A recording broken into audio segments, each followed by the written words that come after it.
क्या 400 का नारा दिया है, 200 पार नहीं करेगी, तीसरा चरण हो जा रहा है। तो सबके अपने अपने आकलन है, सभी पॉलिटिकल पंडित हैं इस काम में। मैं पॉलिटिकल पंडित नहीं हूँ। जमीन का मैं आकलन जितना मैं कर रहा हूँ, जो मिजाज मैं देख रहा हूँ, ये तो जनता जनार्दन है वो करेगी, लेकिन तीसरी बार एनडीए आएगी। राहुल जी अमेठी से चुनाव न लड़के लाइब्रेरी से लड़ रहे हैं, आप क्या मानते हैं? ये उनका निर्णय, मैं क्या कहूँ, मैं उसकी आलोचना करने वाला नहीं हूँ। ये उनका निर्णय, उनका फैसला है। जनगणना होती है उससे क्या फायदा होगा जैन जी? अब चले, क्योंकि पूरे देश का आदमी जानता है, और आज भी चौधरी चरण सिंह की कर्मभूमि से उसको जोड़ा जाता है। वहां से डॉक्टर राजकुमार सांगवान जी लड़ रहे हैं, बिल्कुल आप जैसे हैं जो बैठे हैं ना, बिल्कुल आप जैसे हूबहू। आप उनको देखोगे आपको लगेगा मैं ही हूँ पार्लियामेंट में। ऐसा ही जो उनका व्यक्तित्व है, चरित्र है, ऐसी ही उनकी ईमानदारी है। और मैं बताना चाहता हूं कि बीजेपी के हर वर्कर ने जान लगा के छाती आगे टेक के उनको चुनाव लड़ाया, जिताया। किसनौर से हमारे मलूक जी बैठे हैं, मालूम है, चंदन चौहान हमने पार्टी ने लड़ाए।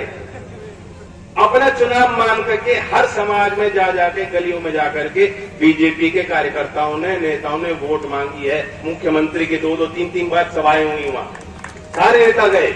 इसलिए मैं लोकदल के लोगों से कह रहा हूं, मैं अधिकार मान रहा हूं आपके ऊपर, है कि नहीं अधिकार कुछ? तो लोकदल के नेताओं से और वर्करों से कह रहा हूं कि वो 2 सीट इसलिए आ रही हैं कि वो भाजपा हमारा सहयोगी पार्टी, उनको लगता है कि लोकदल वाले ईमानदार हैं। तो इसलिए कोई कसर आप यहां भी संबल में मत छोड़िएगा।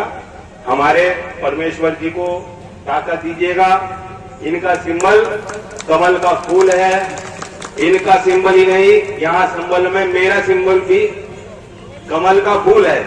इसी को देखते हुए गरीब के लिए, नौजवान के लिए, किसान के लिए, देश के लिए, चौधरी अजीत सिंह जी को श्रद्धांजलि देने के लिए और चौधरी चरण सिंह के विचारों को आगे बढ़ाने के लिए सब लोग, सभी समाज के, जाति के लोग, सभी धर्मों को मानने वाले लोग, आप सबसे मैं उम्मीद करता हूं कि एक होके भाईचारा के लिए संबल में परमेश्वर जी को ताकत दीजिए, मुझे ताकत दीजिए। धन्यवाद। देश को चलाता है वो तंत्र नहीं चाहता कि देश का किसान मजबूत हो जाए।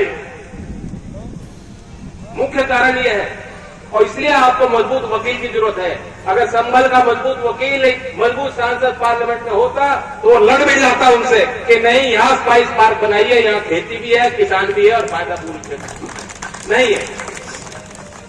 तो 1 और 1 11 कर दो। चाहे गन्ने के किसान की लड़ाई हो, आलू की किसान की लड़ाई हो, नौजवान समय पर उनकी भर्ती हो, पुलिस में उनको नौकरी, पुलिस में चाहिए तो मिल जाए, अग्निवीर में कोई सुधार चाहते हैं नौजवान तो वो भी हम मिलकर कर पाए। ये सारी चीज तब संभव है अगर आप रख रखाव करोगे। अपनी वोट खराब मत होने देना। देश की तस्वीर आपको दिख रही क्या है? ये आपस में, क्योंकि हम उस तरफ भी रहे, मैं तो उनकी बैठकों में रहा हूं, वो सब देख के मजबूरी में हमने निर्णय लिया कि ये कहां जा रहे हैं लोग, ये देश को कहां गर्क में ले जा रहे हैं।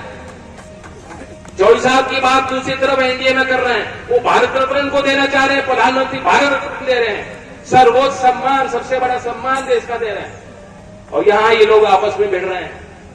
आपको मालूम है बंगाल में क्या हुआ? जो लोकसभा में इनके सबसे वरिष्ठ सांसद वो कह रहे हैं टीएमसी को मत देना, इससे अच्छा तो बीजेपी को दे दो वोट, जो कांग्रेस के सबसे वरिष्ठ सांसद हैं। तो जो आज ही लड़ भिड़ रहे हैं, इनकी तो मुख्य